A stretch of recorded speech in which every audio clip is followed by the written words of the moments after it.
verse na yan, na para matagpuan natin ang Panginoon, kailangan with all our heart. Talagang please surrender natin with all our heart.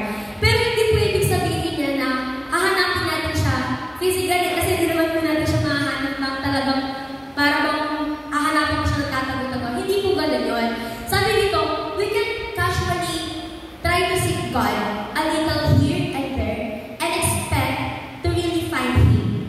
We must dive in and seek Him with everything we have in order to really find Him and get to know Him.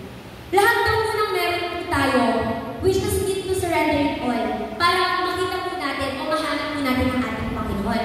Pero yung tanong po na nag-seek it sa akin dito, paano po ba natin malalaman kung nalalaman po tayo ng may puso? Paano nga po ba yun, di ba? Paano ba natin ma-identify na nananalaman tayo ng may puso? So, ayon po sa akin po na nag-seek, ayan, sabi po nila na meron pong ways to know if you are praying with your heart. So, una po, masasabi po natin na nananalaman po tayo ng may puso kapag naramdaman po natin na may kapayapaan po sa pananalangin po natin. Kalmado lang po. Yung wala na po tayo iba pang iniisip na ibang bagay. Yung nagpipray na tapos nasa isip ko, yung mga utang na babayaran ko sa susunod na linggo, yung mga inis po tayo sa isip po natin at hindi po natin iniisip yung mga ibang bagay. So kapag ganun po yung panalangin po natin, nararamdaman natin na meron po tayong kapayapaan, ibig sabihin, nananalangin ka po with all your heart. And yung pangalawa naman, pag nararamdaman mo po na prepared ka,